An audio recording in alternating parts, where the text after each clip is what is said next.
तो चलिए जी स्टार्ट करते हैं। बिस्मिल्लाह रहमान रहीम। आज से हम लोग रिप्रोडक्टिव सिस्टम को जो है ना वो स्टार्ट करने जा रहे हैं।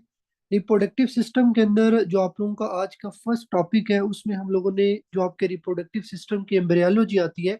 मतलब ये है कि जो मेल का रिप्रोडक्टिव सिस्टम है जिसमें आपके पास जो इंटरनल जेनिटिलिया या एक्सटर्नल जेनिटिलिया आता है, या फिर इसी तरह जो फीमेल के अंदर इंटरनल जेनिटिलिया या एक्सटर्नल जेनिटिलिया है, वो हम लोग यहाँ पे डिस्कस करेंगे कैसे जो है ना वो डेवलप होता है। या एक सिंपल सी बात है कि जब बच्चा माँ के पेट के अंदर होता है तो कैसे पता चलता है कि यार ये लड़की बनेगी या लड़का बनेगा। ठीक है, ये आपका आज का जो है ना वो मेन टॉपिक है। तो ये थोड़ा इंटरेस्टेड भी है और इंशाल्लाह इसके अंदर जो भी आपके इंपॉर्टेंट एमसीक्यूज है उनको भी डिस्कस करेंगे। तो सबसे पहला पॉइंट, रिप्रोडक्टिव सिस्टम की एम्ब्रियोलॉजी के अंदर आपको ये पता होना चाहिए कि आपका जो रिप्रोडक्टिव सिस्टम है, रिप्रोडक्टिव सिस्टम के अंदर जो आपकी स्ट्रक्चर्स होती हैं, मीन के मेल जेनिटिलिया है या फीमेल जेनिटिलिया है, उसकी डेवलपमेंट कौन से वीक में स्टार्ट होती है। तो आप लोगों में से कोई बच्चा किसी को आइडिया हो कि नॉर्मल बेबी के अंदर या नॉर्मल फीटस के अंदर जो रिप्रोडक्टिव ऑर्गन्स या रिप्रोडक्टिव स्ट्रक्चर्स की जो डेवलपमेंट होती है वो कौन से वीक में स्टार्ट होती है। तो आप लोगों ने फोर्थ एंड फिफ्थ वीक को जो है ना वो पिक करना है। अक्सर बुक्स के अंदर 4 to 6 वीक के अंदर लिखा होता है कि या ये फिफ्थ होगा या ये सिक्स होगा या फोर्थ होगा। लेकिन आप लोग याद रखो कि फोर, फिफ्थ या सिक्स इनके अंदर जो है ना वो एक तरह से डेवलपमेंट स्टार्ट हो जाती है। ये फर्स्ट एमसीक्यूज आपको क्लियर होना चाहिए। अच्छा, अब ये तो हमें पता चल गया कि चौथे, पांचवें या छठे हफ्ते में बच्चे की जो है ना वो रिप्रोडक्टिव आप कह लो कि स्ट्रक्चर्स की डेवलपमेंट स्टार्ट होगी। अब बात की आती है कि बच्चे के अंदर कौन सी वो स्ट्रक्चर है जिससे मेरे पास कह लो जी मेल के स्ट्रक्चर या फीमेल की स्ट्रक्चर डेवलप होंगी। क्योंकि हमें यह भी पता होना चाहिए ना कि यार इस चीज से बच्चे की बॉडी के अंदर जो रिप्रोडक्टिव स्ट्रक्चर है वो बनेगी। एग्जाम्पल देता हूँ।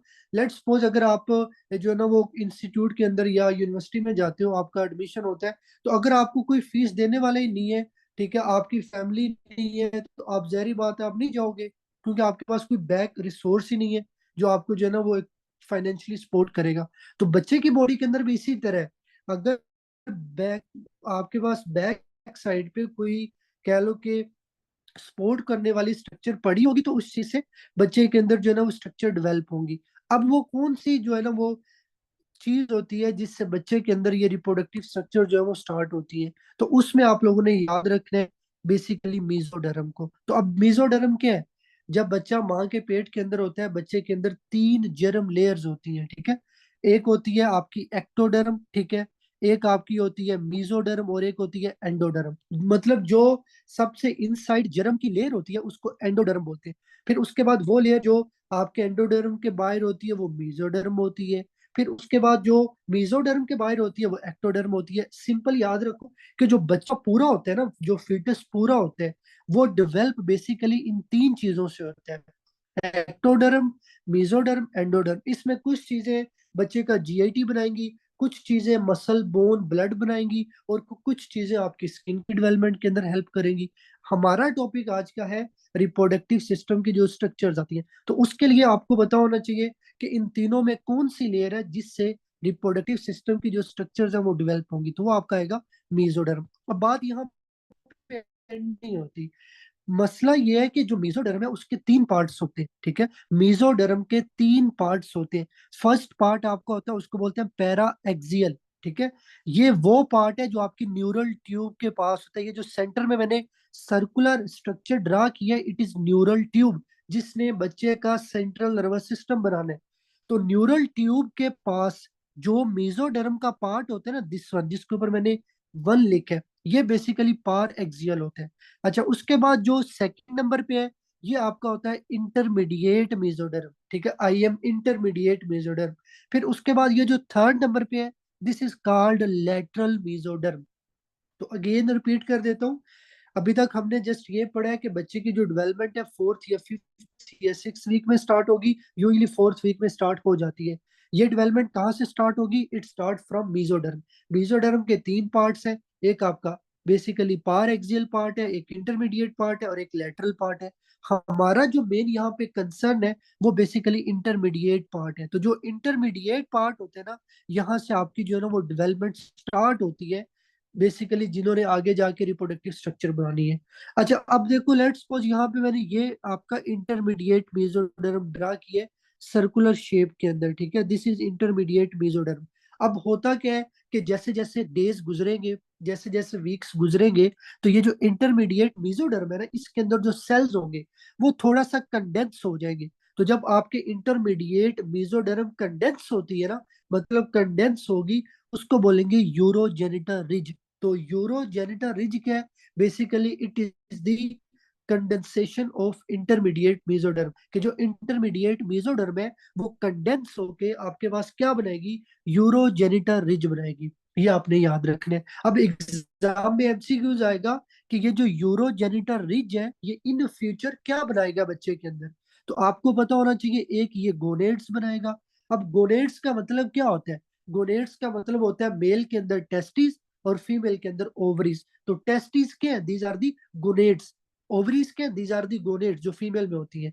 अच्छा जी, उसके बाद आता है डक्टल सिस्टम। ये भी मैं आगे पढ़ाता हूँ आपको कि डक्टल सिस्टम क्या है बेसिकली। और उसके बाद आते हैं आपके जर्म सेल। ये प्लीज आप लोगों ने तीन डेरिवेटिव्स याद रखने हैं जो यूरोजेनिटर रिज से बनते हैं। जो भी आज से आप लोगों को पढ़ाया जाएगा, नेक्स्ट क्लास के अंदर आप लोगों से वो सुना जाएगा। तो आज आप लोग रिप्रोडक्टिव सिस्टम में जो चीजें पढ़ोगे, कल आप लोगों का इसमें से जो है ना वो टेस्ट होगा। तो आप लोगों ने याद रखना है कि जो यूरोजेनिटर रिज है ये तीन चीजें बनाता है। एक गोनेट्स बनाएगा, गोनेट्स टेस्टिस हो सकते हैं, ओवरीज हो सकते हैं। अच्छा, डक्टल सिस्टम बनाएगा। और थर्ड नंबर पे प्राइमोडियल जर्म सेल। अब जर्म सेल क्या है? देखो यार, सिंपल सी बात है, आपके जो स्पर्म है, जो स्पर्म सेल्स है वो क्या है? वो जर्म सेल्स है। फिर इसी तरह फीमेल के अंदर ओसाइट्स है, ठीक है, वो क्या है? वो जर्म सेल्स है। तो आपको पता होना चाहिए कि गुनेडल सेल और जो आपके पास जर्म सेल, उन दोनों में डिफरेंस है। गुनेड्स बेसिकली टेस्टिस ओवरीज को बोलते हैं, और जो जर्म सेल है ना, उनको बेसिकली स्पर्म या ओसाइट बोलते होते हैं। और मेल में स्पर्म होते हैं, फीमेल में ओसाइट्स होते हैं। ये आपको पता होना चाहिए। तो ये आप लोगों ने इसके अंदर याद रखना है।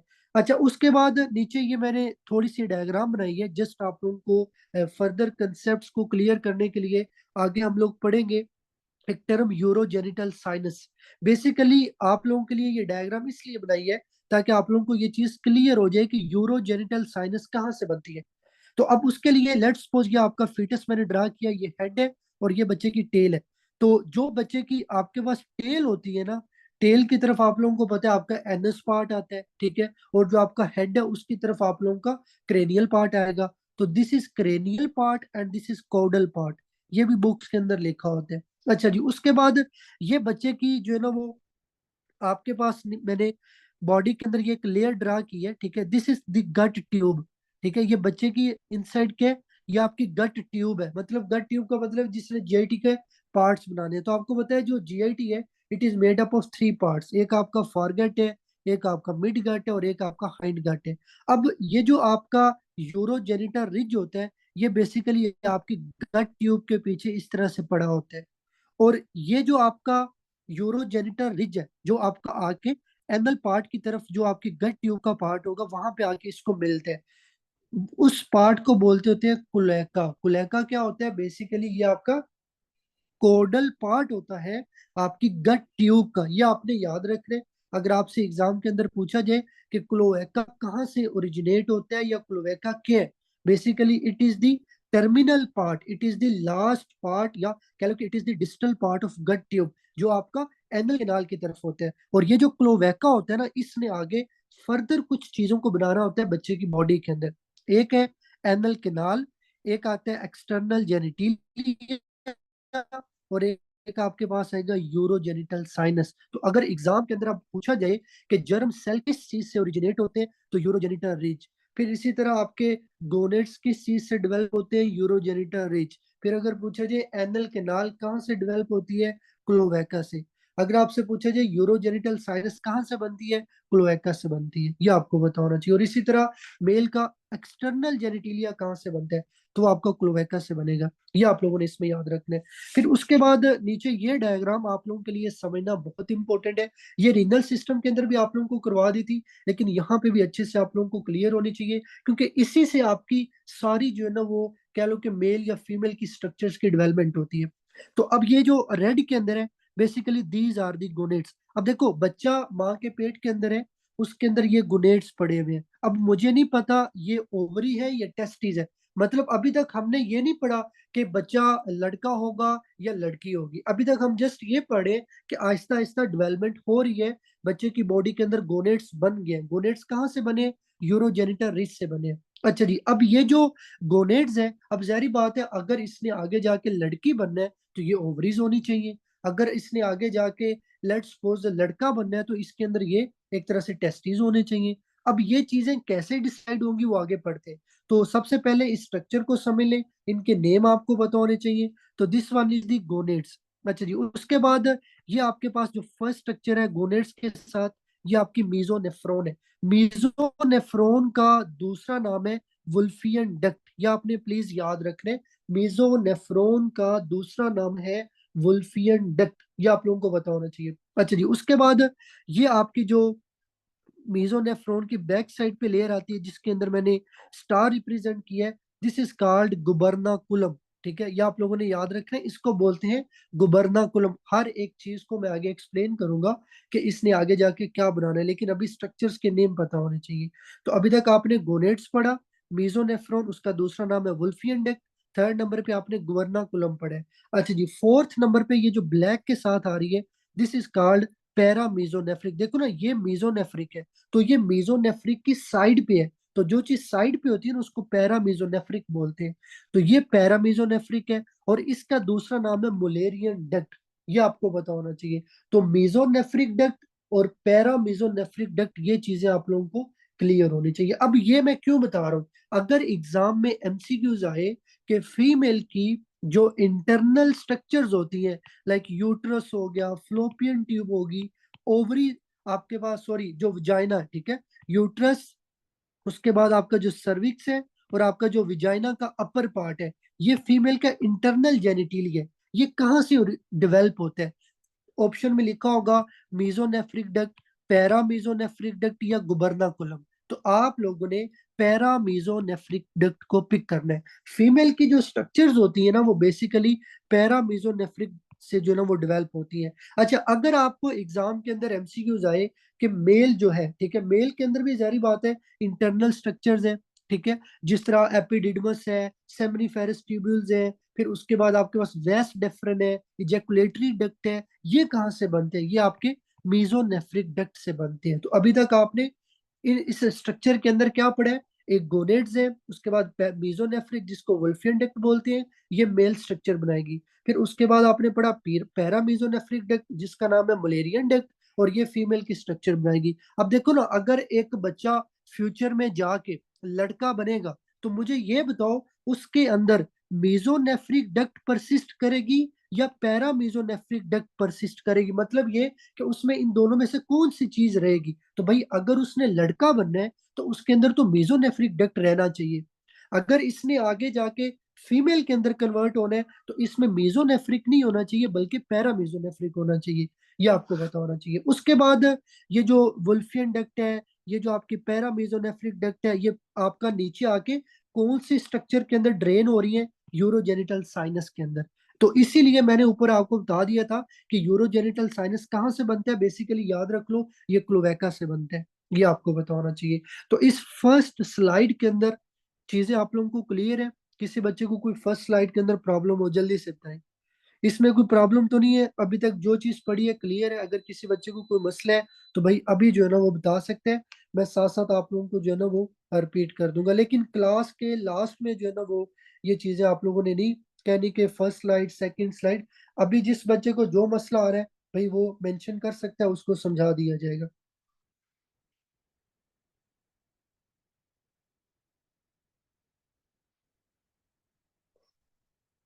अच्छा जी, तो यहाँ पे बच्चे का क्या क्वेश्चन है जी? अभी तक जो चीज पढ़ाई है जस्ट क्वेश्चन उससे रेलिवेंट हो, ठीक है, जो चीजें आगे पढ़नी है उससे नहीं आपने भी कुछ पूछना, क्योंकि बच्चे यहाँ पे बहुत सारे हैं जिनको चीजें जो है ना वो नहीं पता। ठीक है, तो इसलिए आप लोगों ने ये चीज याद रखनी है। अच्छा जी, क्लोवेका शदाब आपने याद रखना है। बेसिकली गट ट्यूब का जो लास्ट पार्ट होता है उसको क्लोवेका बोलते होते हैं, ये आपने याद रखना है।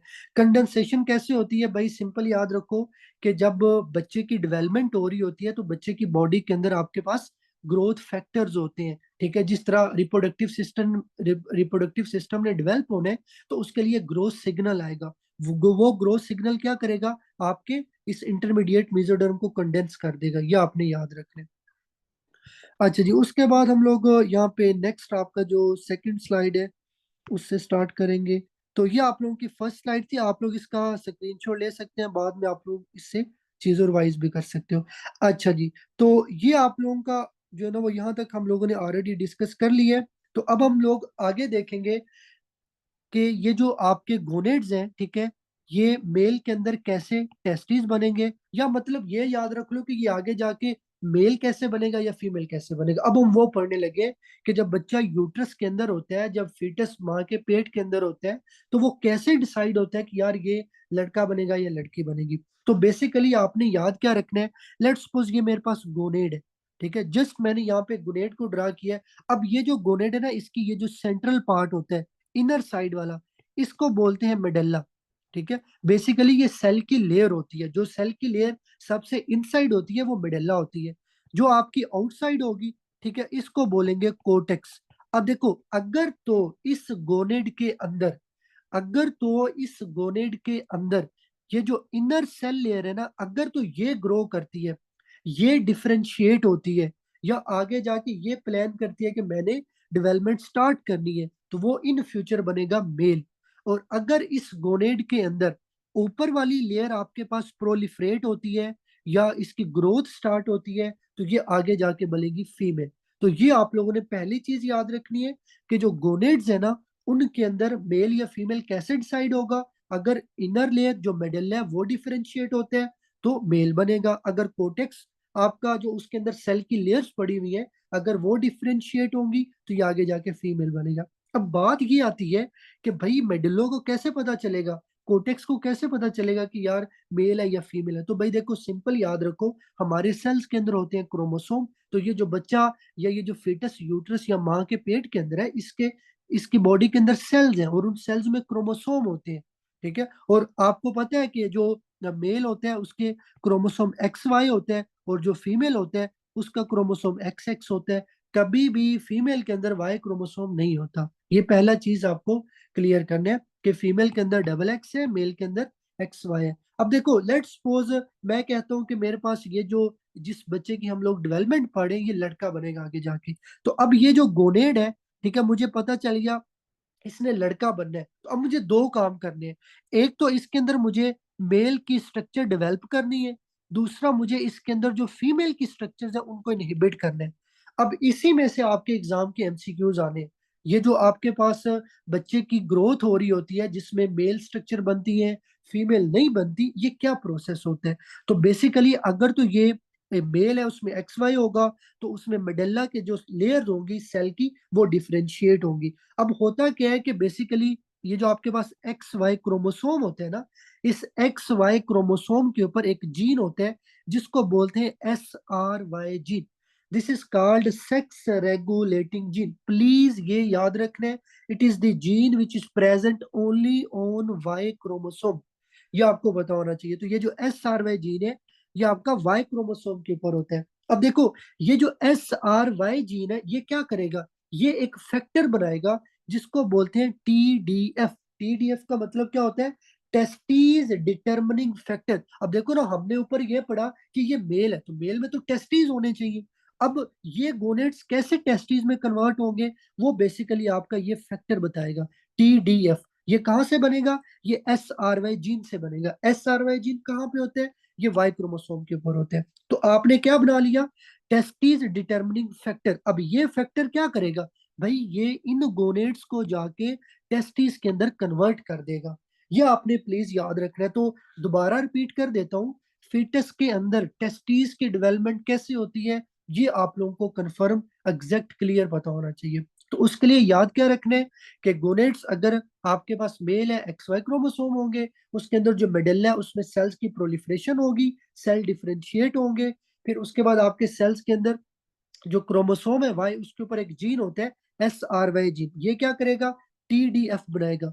ये TDF क्या करेगा, टेस्टिस के डेवलपमेंट कराएगा। अब ये जो टेस्टिस बने, ठीक है, टेस्टिस के अंदर क्या क्या होता है, अगर आप लोगों से पूछा जाए कि टेस्टिस के अंदर क्या चीजें आती है, तो एक आपके पास आएगा सेमनीफेरस ट्यूब्यूल्स। ये आप लोगों ने पढ़ा हुआ है कि ट्यूब्यूल्स के अंदर क्या आते हैं, सेमनीफेरस ट्यूब्यूल, और एक है रेटिस टेस्टिस, ये भी बेसिकली ट्यूब्यूल्स होती हैं।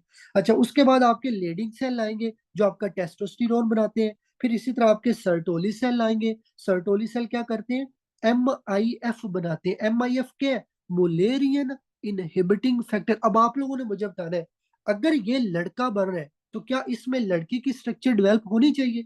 अगर एक लड़का फ्यूचर में बनने जा रहा है, उसमें क्या यूट्रस, ओवरीज या आपके अंदर जो वजाइना वो नहीं होना चाहिए? वो कैसे नहीं होगा, वो ये टेस्टिस बताएंगे। ये टेस्टिस क्या करेंगे, ये एक फैक्टर रिलीज करेंगे जिसको बोलते हैं मुलेरियन इनहिबिटिंग फैक्टर।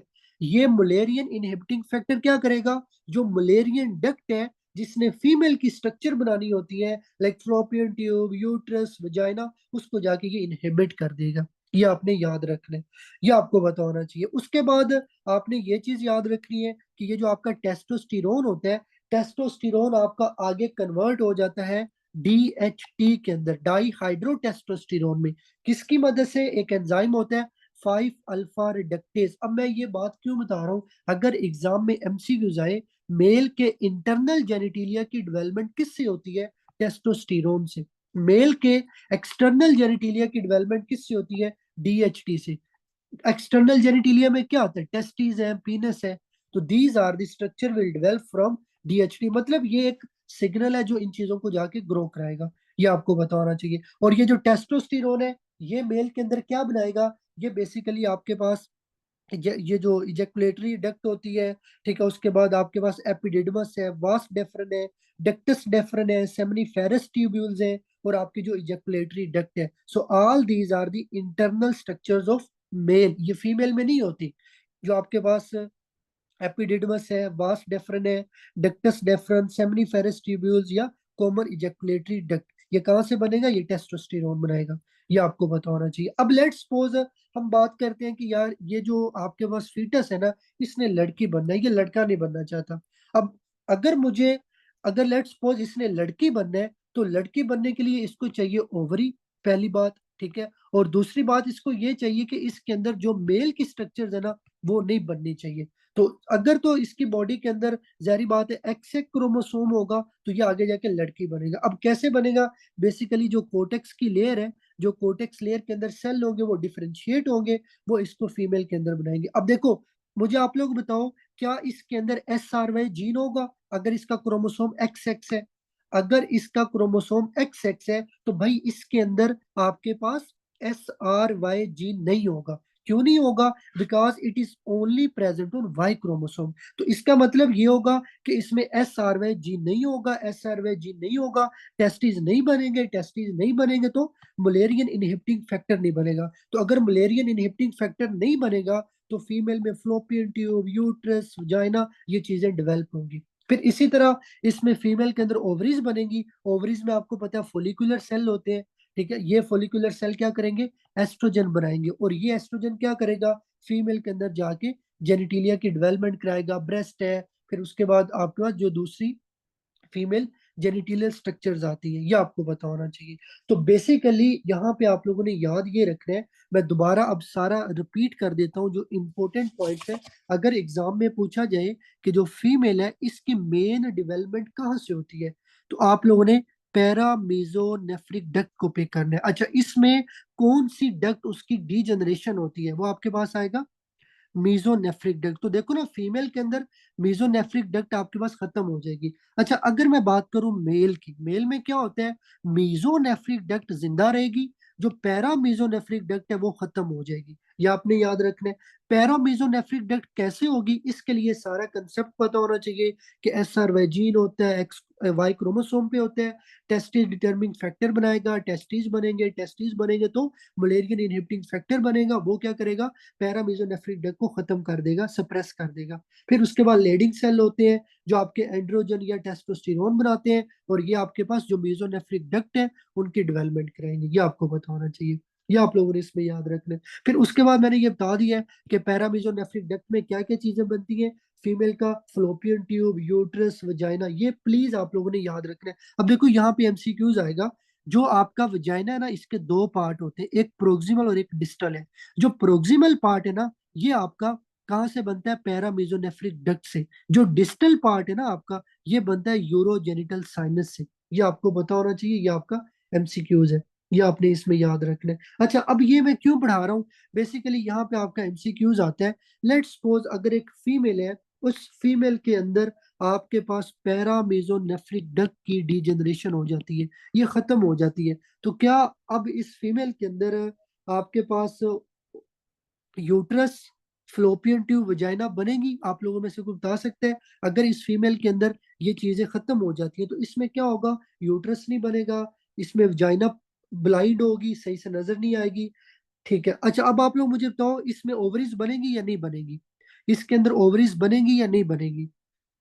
भाई ओवरीज इसके अंदर बनेगी, क्योंकि यहाँ पे आपने ये पढ़ा है कि जो पैरामीजोनेफ्रिक डक्ट है ना, उसने सिर्फ बनाना है यूट्रस, फ्लोपियन ट्यूब और वजाइना। तो फीमेल में ओवरीज फंक्शनल होगी, ओवरीज एस्ट्रोजन बनाएंगी। मसला सिर्फ ये आएगा कि इसमें यूट्रस नहीं होगा, इसमें आपके पास फ्लोपियन ट्यूब नहीं होगी, और इसके अंदर वजाइना का अपर पार्ट नहीं होगा। तो मुझे ये बताओ, अगर एक फीमेल में यूट्रस नहीं है तो क्या उसको पीरियड्स आएंगे? क्या एक फीमेल के अंदर यूट्रस नहीं है तो क्या उसको पीरियड्स पॉसिबल है कि उसको आ सकते हैं? भाई कभी भी ऐसा नहीं हो सकता कि एक फीमेल जिसके अंदर एब्सेंट यूट्रस हो, उसको क्या होगा?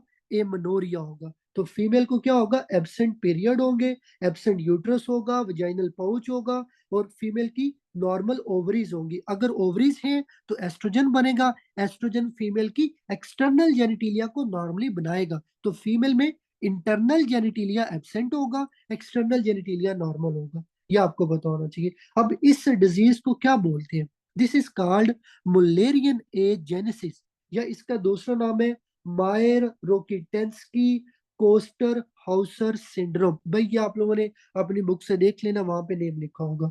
अच्छा, उसके बाद आप लोगों ने ये भी याद रखना है कि अगर एग्जाम में एमसीक्यूज आए कि वो फीमेल जिसको मलेरियन एजेनेसिस है, आप इस फीमेल की बॉडी में कौन सा फर्दर टेस्ट करेंगे?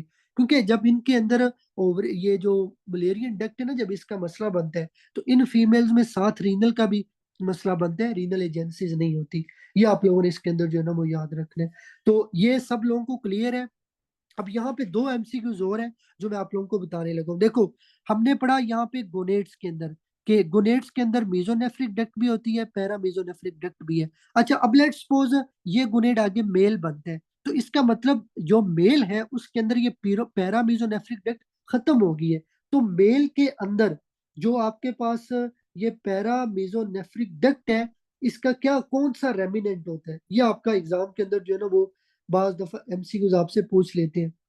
या वो आपको कहेंगे कि लेट्स सपोज ये फीमेल है, ठीक है। फीमेल के अंदर जहरी बात है पैरामीजोनेफ्रिक डक्ट तो जिंदा रहेगी, पीछे क्या चीज खत्म होगी? आपकी मीजोनेफ्रिक डक्ट। ये आपने याद रखना है। अब जो मेसोनेफ्रिक डक्ट है, ठीक है, इसने जहरी बात है फीमेल में तो नहीं होना।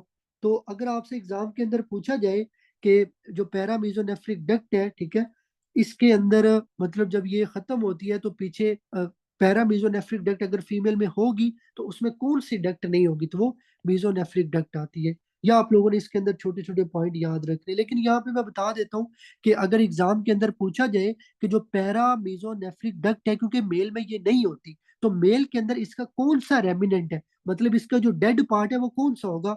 वो आप लोगों ने याद रखना है। बेसिकली उसको बोलते हैं अपेंडिक्स टेस्टिस। तो अपेंडिक्स टेस्टिस के ये मेल के अंदर होता है पैरामीजोनेफ्रिक डक्ट का रेमिनेंट। ये आप लोगों ने इसके अंदर जो है ना वो याद रखना है, ये आपको पता होना चाहिए।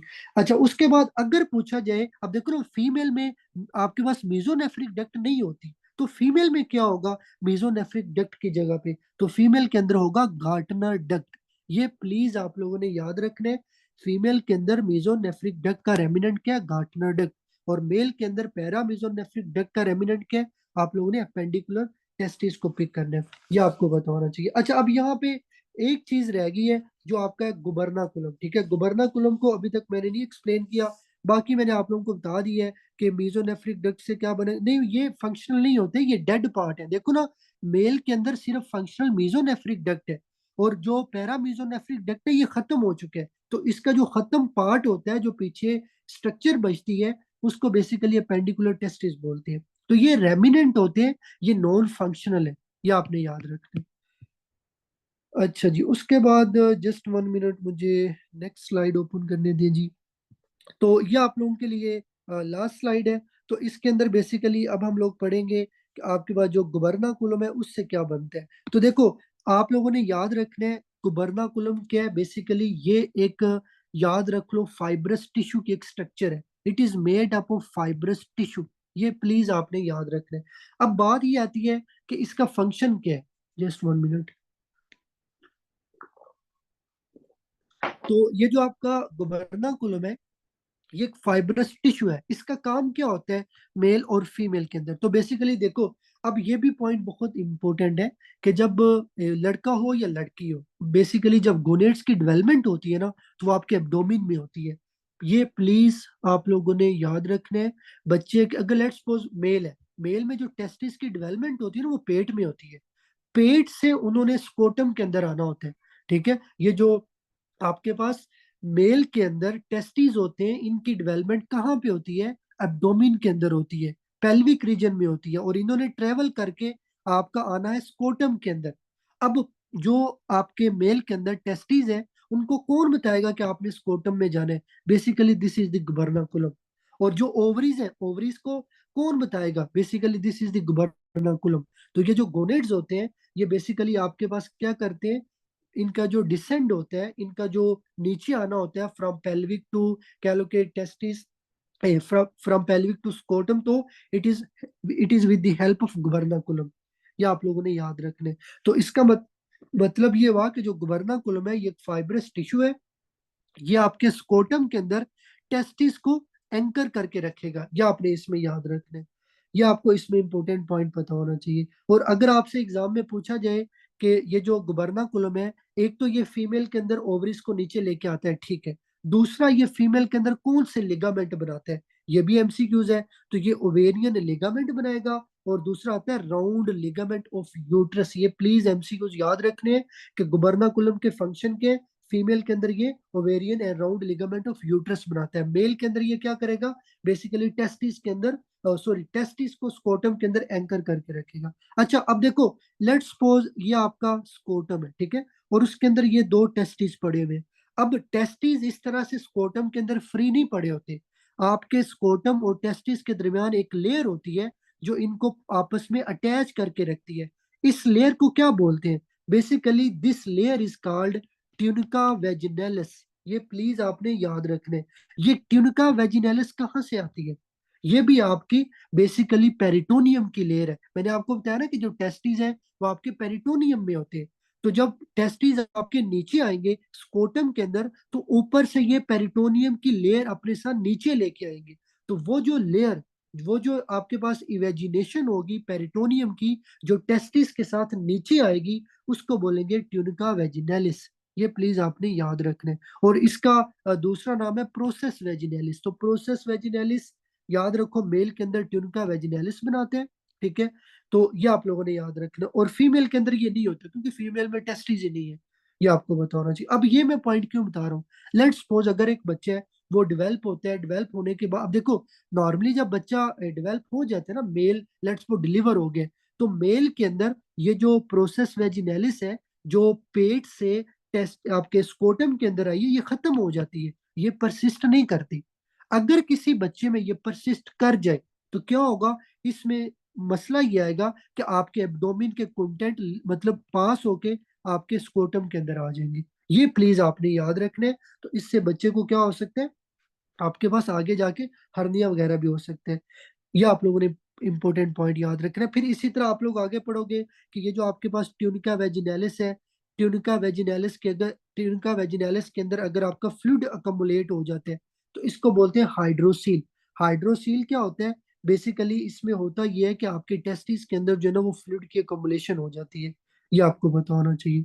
तो ये आप लोगों ने इसके अंदर जो है ना, वो इंपॉर्टेंट पॉइंट याद रखने हैं। तो आप लोगों को मैंने यहाँ पे दो इंपॉर्टेंट पॉइंट बताए हैं। देखो, लेट्स सपोज ये आपका पेरिटोनियम है, ठीक है। इससे ऊपर ये पेरिटोनियम है, और नीचे ये आपका स्कोटम है, और नीचे मतलब ये आपके दो टेस्टिस है।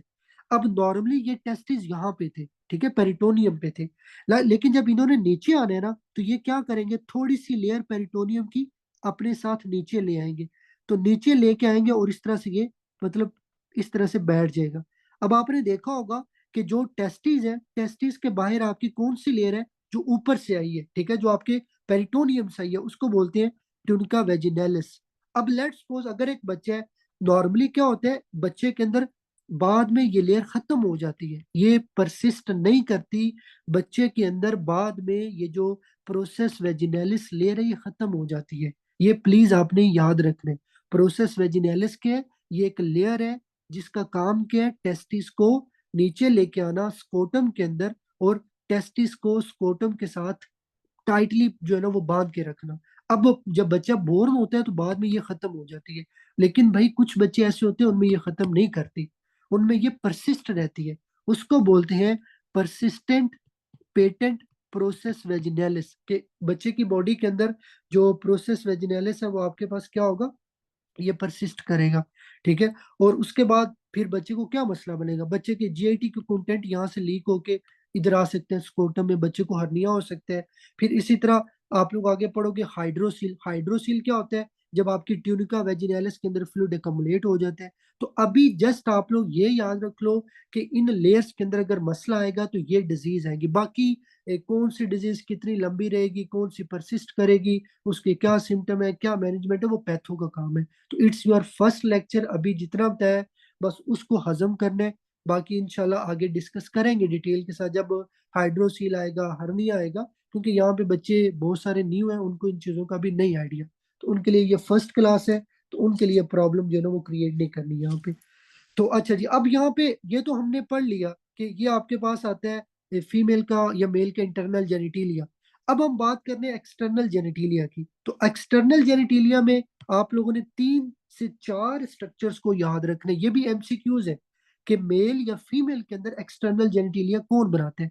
तो सबसे पहले तो भाई आपको ये पता होना चाहिए कि मेल के अंदर जो आपके पास एक्सटर्नल जेनिटिलिया वो कौन बनाएगा, वो DHT है। मेल के अंदर जो एक्सटर्नल जेनिटिलिया वो DHT बनाएगा। फीमेल के अंदर जो एक्सटर्नल जेनिटिलिया है वो आपका एस्ट्रोजन बनाएगा। तो लेफ्ट साइड पे फीमेल है, राइट साइड पे मेल है। अब मैं लेट्स सपोज, मुझे ये पता होना चाहिए कि जो एक्सटर्नल जेनिटिलिया वो बनेगा तो DHT की वजह से, लेकिन कौन सी स्ट्रक्चर्स हैं जो आपके पास ये एक तरह से एक्सटर्नल जेनिटिलिया बनाएंगी। तो उसके लिए मैंने यहाँ पे 4 स्ट्रक्चर्स लिखी हुई है।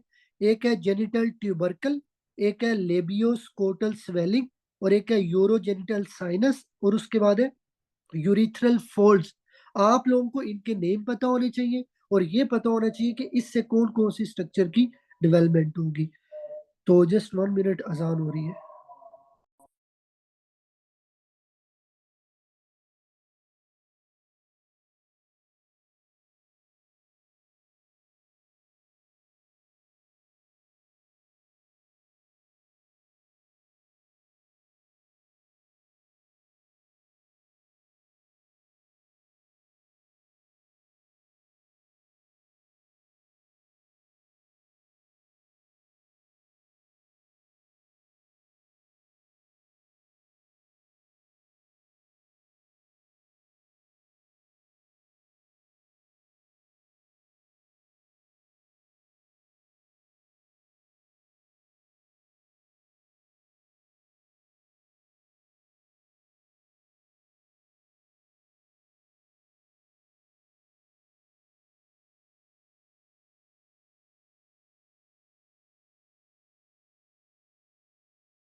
सॉरी यार, सॉरी सॉरी, तो वॉइस यहाँ पे मैंने जो है ना वो की नहीं थी। तो देखो यहाँ पे मैं आप लोगों को ये चीज बता रहा था कि जो जेनिटल ट्यूबरकल है, जेनिटल ट्यूबरकल मेल के अंदर क्या चीजें बनाते हैं? Glands penis, corpus cavernosum and corpus spongiosum. देखो अभी आप लोगों ने जस्ट ये नेम याद रखने हैं, आगे हम लोग इंशाल्लाह पढ़ेंगे एनाटॉमी। एनाटॉमी के अंदर मैं आप लोगों को सारे पार्ट्स के फंक्शन बताऊंगा, लेकिन वहां पे मैं ये चीज नहीं रिपीट करूंगा कि ये चीज इससे बन रही है, क्योंकि ये हम लोग आज डिस्कस कर रहे हैं एम्ब्रियो के अंदर। तो जेनिटल ट्यूबरकल क्या बनाते हैं, हर बच्चे को पता होना चाहिए। Glans penis, corpus cavernosum and corpus spongiosum, और कल ये आप लोगों से सुना भी जाएगा सारा कुछ। फिर उसके बाद है लेबियोस्कोटल स्वेलिंग। अब लेबियोस्कोटल स्वेलिंग क्या बनाती है? मेल के अंदर ये स्कोटम बनाएगी, ये आपको पता होना चाहिए। फिर उसके बाद है यूरोजेनिटल साइनस। यूरोजेनिटल साइनस क्या बनाती है? मेल के अंदर बेसिकली प्रोस्टेट ग्लैंड बनाएगी, ये आपको पता होना चाहिए। फिर इसी तरह मेल के अंदर आपके पास क्या होते हैं? Bulbo urethral gland. ये भी एमसीक्यूज है कि मेल के अंदर जो कोपर ग्लैंड्स होते हैं वो कहाँ से बनते हैं? यूरोजेनिटल साइनस से। अच्छा, उसके बाद है यूरोजेनिटल फोल्ड। यूरोजेनिटल फोल्ड क्या बनाते हैं? बेसिकली ये आपका पेनाइल यूरिथ्रा बनाता है, ये प्लीज आपने याद रख लें। तो पेनाइल यूरिथ्रा आपका फोल्ड से बनेगा, यूरोजेनिटल साइनस आपकी prostate gland and Cooper gland बनाएगा। अच्छा, अगर मैं बात करूं फीमेल की, फीमेल के अंदर जो जेनिटल ट्यूबरकल है ये क्या बनाएगा? फीमेल के अंदर आपका जो क्लाइटोरस है, ठीक है, क्लाइटोरस को ये बनाएगा। फिर इसी तरह फीमेल के अंदर जो वेस्टिब्यूलर बल्ब्स होते हैं, ठीक है, वेस्टिब्यूलर जो बल्ब्स हैं वो बनेंगे।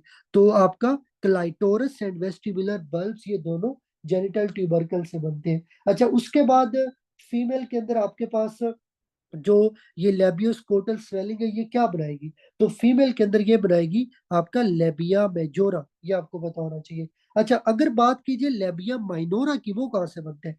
वो आपका यूरोजेनिटल फोल्ड से बनते हैं। तो लेबिया माइनोरा फोल्ड से बनेगा, जो मेजोरा है वो आपका लेबियोस्कोटल स्वेलिंग से बनेगा। पीछे क्या बचता है? Urogenital sinus. यूरोजेनिटल साइनस क्या बनाएगा? आप लोगों ने पढ़ा होगा फीमेल के अंदर बर्थोलिन ग्लैंड होते हैं, फीमेल के अंदर आपके पास स्किनी ग्लैंड्स होते हैं, ठीक है, SKENE, स्किनी ग्लैंड्स, ठीक है। इसका दूसरा नाम है यूरिथ्रल या पैरा यूरिथ्रल ग्लैंड्स। लेकिन आप लोगों से अगर एग्जाम में पूछा जाए कि Bartholin gland and skinny glands कहाँ से बनते हैं, आप लोगों ने यूरोजेनिटल जो है वो साइनस को पिक करना है। तो भाई ये आप लोगों के इंपॉर्टेंट एमसीक्यूज है, मुझे पता है ये थोड़ा डिफिकल्ट है, लेकिन जो चीज रट्टे वाली है वो तो आप लोगों को याद करनी पड़ेगी। क्योंकि इसमें देखो, आपसे एग्जाम में वो ये नहीं पूछेंगे कि जेनिटल ट्यूबरकल कैसे बनाता है क्लाइटोरस, ये कभी भी एग्जाम में एमसीक्यूज नहीं आएगा। एग्जाम में ये जरूर आएगा कि जो क्लाइटोरस है वो कहाँ से बनते हैं, जेनिटल ट्यूबरकल से बनता है, लेबियोस्कोटल स्वेलिंग से बनते हैं। तो ये आप सब बच्चों को जो है ना वो पता होना चाहिए। तो ये आप लोगों का जो है ना वो एक तरह से टॉपिक था। अब ये चीजें मैं आप लोगों को फर्स्ट एड से भी करवा देना चाहता हूँ, ताकि साथ साथ आप लोगों का जो फर्स्ट एड है जो आप लोगों को मुश्किल लगती है वो भी बिल्कुल आप लोगों के लिए जो है ना वो इजी हो जाए। तो इनशालाह अब लेक्चर लेने के बाद देखते हैं कि कितनी चीजें आप लोगों के लिए आसान हुई हैं। तो सबसे पहले ये आपका है जेनिटल एम्ब्रियोलॉजी, ठीक है, सब बच्चों को क्लियर है पिक्चर? जस्ट एक दफा आप लोग प्लीज आंसर कर दें।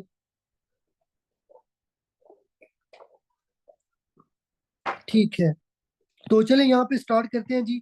तो देखो उसने लिखा है फीमेल के अंदर क्या होता है? Default development. देखो डिफॉल्ट डेवलपमेंट का मतलब होता है कि जब बच्चा, जब फीटस यूट्रस में होता है ना, तो हमें नहीं पता होता कि गोनेड्स ने आगे क्या बनाना होता है। तो ये इसका मतलब है डिफॉल्ट डेवलपमेंट। अच्छा, फिर उसने लिखा है मीजोनेफ्रिक डक्ट फीमेल में खत्म हो जाती है और उसमें पैरा मीजोनेफ्रिक डक्ट रहती है। तो अभी यहाँ पे किसी ने क्वेश्चन पूछा था कि फीमेल के इंटरनल स्ट्रक्चर कहाँ से बनेगी? पैरा मीजोनेफ्रिक डक्ट से। अच्छा जी, उसके बाद है मेल। मेल में क्या होता है? SR वे जीन होता है वाई क्रोमोसोम पे, ये आपका टेस्टिस डिटर्मिनिंग फैक्टर बनाएगा, ये टेस्टिस की डेवलपमेंट करेगा। टेस्टिस के अंदर सर्टोली सेल होते हैं, ये मलेरियन इनिबिटिंग फैक्टर या सब्सटेंस बनाएंगे जिसको एंटी मलेरियन हार्मोन भी बोलते हैं। ये पैरामीजोनेफ्रिक डक्ट की डेवलपमेंट को सप्रेस कर देगा। लेडिंग सेल क्या करते हैं? एंड्रोजन मतलब टेस्टोस्टेरोन बनाते हैं, और ये टेस्टोस्टेरोन मेल के अंदर मीजोनेफ्रिक डक्ट से मेल की स्ट्रक्चर्स बनाएगा। अच्छा जी, उसके बाद है पैरामीजोनेफ्रिक डक्ट या मलेरियन डक्ट। तो ये बेसिकली जो पैरामीजोनेफ्रिक डक्ट है ये फीमेल की इंटरनल स्ट्रक्चर बनाती है, जिसमें फ्लोपियन ट्यूब, यूट्रस, वजाइना आते हैं, ठीक है। डिस्टल वजाइना आपका यूरोजेनिटल साइनस से बनता है, प्रोक्सिमल आपका मलेरियन से बनेगा। मेल के अंदर ये अपेंडिकुलर टेस्टिस बनाते हैं। अच्छा जी, उसके बाद है मलेरियन ए जेनेसिस या मायरोकिटेंस्की कोस्टर हाउसर सिंड्रोम। इसमें फीमेल को प्राइमरी एमनोरिया होता है, यूट्रस एब्सेंट होगा, वजाइनल पाउच होगा, नॉर्मल फीमेल एक्सटर्नल जेनिटिलिया होगा and secondary sexual characteristics normal होंगी बिकॉज ओवरीज प्रेजेंट है। अच्छा जी, इन फीमेल्स को साथ में रीनल एजेनेसिस का भी मसला होता है। अच्छा, मीजोनेफ्रिक डक्ट क्या बनाती है? ये मेल मेल के इंटरनल स्ट्रक्चर बनाती है, seminal vesicle epididymis ejaculatory duct ductus deferens. और फीमेल के अंदर इसका गार्टनर डक्ट होता है। तो बताएं जी, इसमें कोई एक पॉइंट जो लेक्चर में ना बताया हो या आपको ना समझ आया हो। और ये वो डायग्राम है जो आप लोगों को बार बार एक्सप्लेन की जा रही थी। सब लोगों को क्लियर है? कोई भी पॉइंट जो ना समझ आया हो आप लोग बता सकते हैं। अच्छा जी, उसके बाद नेक्स्ट हम बात करते हैं, नेक्स्ट आते हैं सेक्सुअल डिफरेंशिएशन। ठीक है, तो उसने यहाँ देखो, सबसे पहले मैं ये जो साइड पे लिखा है इसको एक्सप्लेन कर देता हूँ कि अगर किसी मेल के अंदर सर्टोली सेल नहीं होते तो उसमें मलेरियन इनहिबिटिंग फैक्टर नहीं बनेगा। तो मेल के अंदर मेल एंड फीमेल स्ट्रक्चर दोनों होंगी। अब मैं इनको एक्सप्लेन कर देता हूँ। देखो, मुझे ये बताओ कि जो मेल होता है, मेल में पैरामीजोनेफ्रिक डक्ट जिंदा रहती है या खत्म हो जाती है? पहले मुझे ये बताओ। मेल के अंदर पैरामीजोनेफ्रिक डक्ट खत्म हो जाएगी। अच्छा, इसको खत्म कौन करेगा? जल्दी से बताएं, शाबाश। इसको खत्म कौन करेगा? इसको खत्म करेगा आपका बेसिकली टेस्टोस्टेरोन। ठीक है, और देखो अब आप लोगों ने याद ये रखना है कि अगर मेल के अंदर सर्टोली सेल नहीं होते या आपका मलेरियन इनहिबिटिंग फैक्टर नहीं होता तो क्या होगा? बेसिकली आपके पास जो मेल होगा उसमें मेल के स्ट्रक्चर भी बनेंगे, ठीक है, और फीमेल की स्ट्रक्चर भी बन जाएगी। और उसके बाद मेल एक्सटर्नल जेनिटिक, मतलब ये है कि यार अगर एग्जाम में एमसीक्यू जाए कि एक पर्सन है, बाहर से वो मेल है लेकिन अंदर वो मेल और फीमेल दोनों है, तो उसका मतलब क्या होगा कि इस मेल पर्सन के अंदर जो पैरामीजोनेफ्रिक डक्ट है ना वो डीजेनरेट नहीं हुई। ये बस आपने याद रखना है। इसको नॉर्मली डीजेनरेट खत्म कर दिया जाता है। ये ट्रांसजेंडर नहीं होगा एक कैटेगरी के अंदर, लेकिन आगे ट्रांसजेंडर की कैटेगरीज हम लोग पढ़ेंगे। लेकिन इसके अंदर आप ये नहीं कह सकते कि ये टोटली ट्रांसजेंडर है। ये आपको, क्योंकि इसका बेसिकली ओवरीज आउटसाइड नहीं होंगी, इसका नॉर्मल टेस्टिस होंगे, नॉर्मल इसका स्कोटम होगा, नॉर्मल इसका पीनिस होगा। तो आगे ये डिस्कस करते हैं। अच्छा, उसके बाद है 5 अल्फा डेक्टेज की डेफिशिएंसी। अगर ये नहीं होगा तो टेस्टो से डीएचटी नहीं बनेगा, डीएचटी नहीं बनेगा तो मेल का इंटरनल जेनिटिलिया या एक्सटर्नल जेनिटिलिया वो सही से डेवलप नहीं होगा। लेकिन जब तक मेल के अंदर प्यूबर्टी आती है, प्यूबर्टी के बाद आपको पता है कि टेस्टोस्टेरोन का लेवल थोड़ा राइज होता है। तो जब टेस्टोस्टेरोन का लेवल राइज होगा तो मस्कुलराइजेशन होगी। मतलब ये है कि जो आपका मसल मैस है ये सब कुछ ज्यादा हो जाएगा। ये आपको पता होना चाहिए। लेकिन यहाँ पे जस्ट मैं आपको ये क्लियर करना चाहता हूँ, बस ये याद रखो कि अगर 5 अल्फा डिक्टेज नहीं होगा ना तो टेस्टो से डीएचटी नहीं बनेगा। डीएचटी नहीं बनेगा तो मेल के अंदर एक्सटर्नल जेनिटिलिया बिल्कुल नहीं बनेगा। अच्छा, लीडिंग सेल आपके पास मेल के अंदर होते हैं जो सेक्सेस की डिफरेंशिएशन कराते हैं। जो सर्टोली सेल है वो मेल के अंदर फीमेल की जो स्ट्रक्चर है उनको शट डाउन करेंगे। अब देखो ना, अगर एग्जाम में एमसीक्यूज आए कि लेट्स सपोज ये मेल है, ठीक है, मेल के अंदर मेल स्ट्रक्चर भी बन रही है और फीमेल स्ट्रक्चर इनहिबिट हो रही है। मेल के अंदर मेल स्ट्रक्चर कौन बनाता है? बेसिकली टेस्टोस्टेरोन बनाता है जो आपके लीडिंग सेल से बनता है। अच्छा, मेल के अंदर फीमेल की स्ट्रक्चर क्यों नहीं बनती? क्योंकि सर्टोली सेल होते हैं, सर्टोली सेल फीमेल की स्ट्रक्चर को नहीं बनने देते। बस ये आप लोगों ने याद रखना है। अच्छा जी, उसके बाद ये आपका सेक्सुअल डिफरेंशिएशन का टॉपिक है। लेकिन जो मैंने आप लोगों को पढ़ाया है, ठीक है, वो आप लोगों के लिए बहुत आसान करके लिखा हुआ था, समझाया आप लोगों को। आप लोगों ने उसको जो है ना वो फॉलो करना है। बेशक आप इसको नहीं भी करिएगा, लेकिन जो आप लोगों को मैंने चीज कराई है उसको अच्छे से कर लेना है। तो ये आप लोगों का इसके अंदर आते हैं। अच्छा जी, उसके बाद ये आप लोगों का आता है जी एक्सटर्नल जेनिटिलिया, ठीक है, और जिसके अंदर फीमेल और मेल आएगा। तो जेनिटल ट्यूबरकल से फीमेल के अंदर glands clitoris and vestibular bulb बनते हैं। यूरोजेंटल साइनस से बर्थुलिन ग्लैंड या स्किनी ग्लैंड बनते हैं। और यूरोजेंटल फोल्ड से लेबिया माइनोरा, स्वेलिंग से लेबिया मेजोरा बनेगा। अच्छा जी, मेल के अंदर glands penis corpus cavernosum and spongiosum बनेंगे। कूपर ग्लैंड है, प्रोस्टेट ग्लैंड आता है साइनस से। फोल्ड से आपका पिनाइल यूरिथ्रा बनेगा, लेबियोस्कोटल स्वेलिंग से स्कोटम बनेगा। ये आपको पता होना चाहिए। अच्छा जी, उसके बाद ये आपका है गुबर्नाकुलम के बारे में कि गुबर्नाकुलम के ये आपका फाइब्रस टिश्यू का बैंड है। ये टेस्टिस को स्कोटम के साथ एंकर करता है। फीमेल में ये ओवेरियन लिगामेंट है, राउंड लिगामेंट बनाते हैं। प्रोसेस वेजिनालिस है, ये पेरिटोनियम की इवेजिनेशन लेयर है। ये ट्यूनिका वेजिनालिस बनाती है। देखो मैं दोबारा रिपीट कर देता हूँ। लेट्स सपोज ये पेरिटोनियम है, ठीक है, ये आपका पेरिटोनियम है ऊपर। और यहाँ पे आपका स्कोटम पड़ा हुआ है, लेट्स सपोज, ठीक है। अब पेरिटोनियम की वो लेयर जो आपके स्कोटम के अंदर आ जाती है ना, टेस्टिस के आसपास, वो ट्यूनिका वेजिनैलिस बन जाती है। और ये जो पीछे आपकी लेयर बनेगी ना, बचेगी, सॉरी, ये खत्म हो जाएगी बाद में, ठीक है, ये खत्म हो जाएगी। अगर ये खत्म ना हो, उसको क्या बोलेंगे? पेटेंट प्रोसेस वेजिनैलिस, ठीक है, परसिस्टेंट पेटेंट प्रोसेस वेजिनैलिस। और इसकी वजह से आपको हाइड्रोसील हो सकता है, मतलब टेस्टिस में फ्लूइड एकमुलेट हो सकते हैं। फीमेल के अंदर जो है ना वो ये ओबलिटरेट हो जाता है, ये आपको पता होना चाहिए। तो ये आप लोगों ने इसमें याद रखना है भाई। ये जो बच्चे के अंदर जो है ना वो नॉर्मली जब ही बच्चा बोर्न होता है, ठीक है, बोर्न होने के बाद ये खत्म हो जाता है, टोटली एब्सेंट होता है, ठीक है। जब बच्चा डेवलप हो जाता है, डेवलप होने के बाद ये खत्म हो जाएगा। लेकिन अगर किसी में है तो आप लोग थोड़ा सा वेट करते हो, ठीक है। वेट करने का मतलब है कि अक्सर हम लोग ये जो टेस्टिस होते हैं, तकरीबन आप लोग 7 से 8 महीने तक वेट करते हो। अगर ये उस दौरान नहीं आता तो आप इनकी जो है ना वो पेशेंट की सर्जरी वगैरह करते हो। 1 ईयर तक मैक्सिमम होता है, 7-8 साल तक, 7-8 महीने तक हमने वेट करना होता है कि टेस्टिस नीचे आ रहे हैं या नहीं, ठीक है।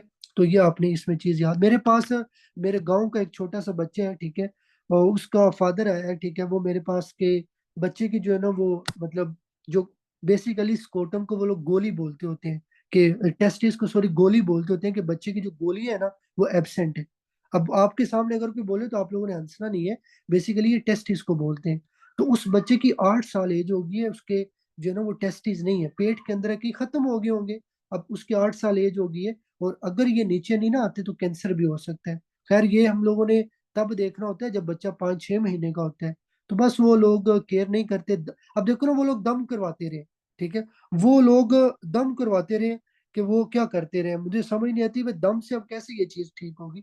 यार देखो, अल्लाह ताला का जो है ना वो एक कह लो कि कलाम, या जो अल्लाह ताला की चीज है वो बिल्कुल अपनी जगह पे है। लेकिन हर जगह पे मेडिसिन भी हमारे पास आती है। जरूरी नहीं कि एक चीज आप उसको जाके, मतलब जिसके ट्रीटमेंट है आप उसको दम कराने लग जाओ। अल्लाह ताला की शिफा बेशक हर चीज में है, लेकिन जो मेडिकली चीज ठीक होनी है उसको अगर आप कहो कि नहीं मैं जाके ये करता हूँ, तो वो गलत है। तो इस तरह जो है ना वो फिर उन्होंने किया है, ठीक है। तो अब तक वो बेचारे परेशान है कि अब क्या बनेगा। खैर चले। तो यार ये आप लोगों का आज का टॉपिक था। बाकी इंशाल्लाह जो है ना वो अब